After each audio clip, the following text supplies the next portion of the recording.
Hello everyone and welcome to Real Advice, and today we're reviewing the romance drama film Dito at Doon, or Here and There for its English title.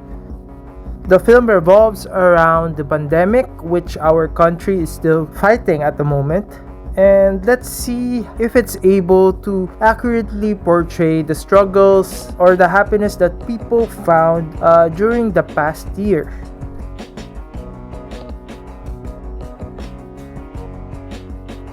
So in Dito at Doon, we're going back to March 2020, and it's been around a week since the enhanced community quarantine in Metro Manila started, and people are undeniably struggling to cope with stay-at-home protocols.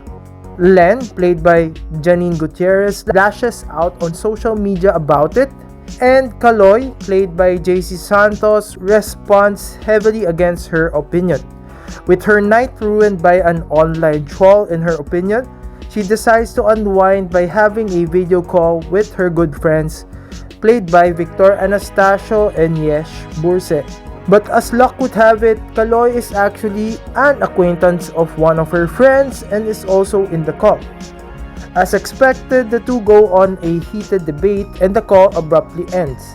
The next day, Kaloy decides to apologize to Len for his actions the previous night, which Len reluctantly accepts. Even with their very rough beginnings, the two eventually jive and learn to like each other.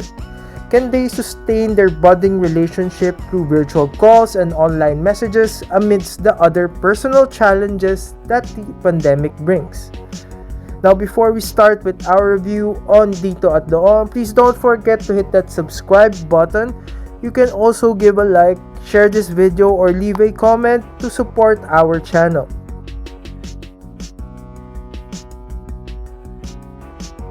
Dito at Doon provides the perfect feels in the right context and right frame of mind. It's a time capsule of the year that forced all of us to change in ways we couldn't have predicted or imagined. Creative, amusing, and even moving, we found ourselves relating to the film most of its running time. But like the dilemma between its lead characters Len and Kaloy, the film works best if you are part of its target audience or demographic, but could easily isolate those outside of it. Reminiscing about 2020 wasn't really something that we would have considered fun to do, but Dito at Doon found a way to make a somber year interesting, and we think that was its best asset outside its excellent and creative cinematography and very relatable script.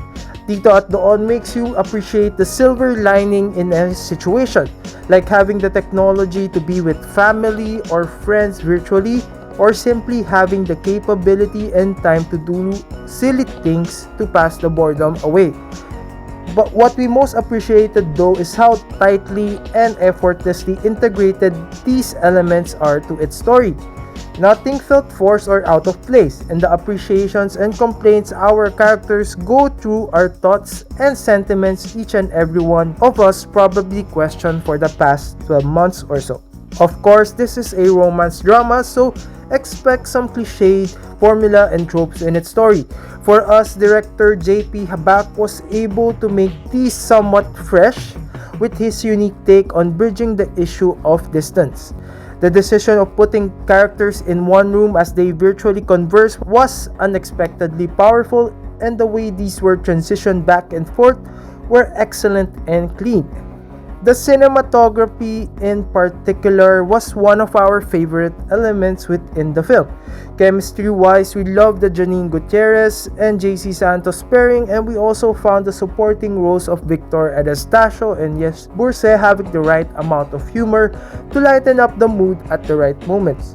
Overall, it was already a feat to make a simple love story come out as interesting, especially against the backdrop of a lockdown or pandemic.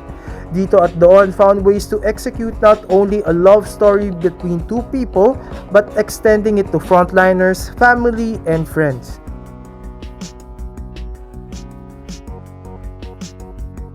Our rating for Dito at Doon is 4 wheels out of 5. And if you've reached this point, thank you for watching our review on Dito at Doon. And if you're wondering why we had some hiatus, life got busy and we just didn't have enough time to do our usual review. We will try our best to make it as frequent as before, and thank you for the love and support. Have a good day ahead.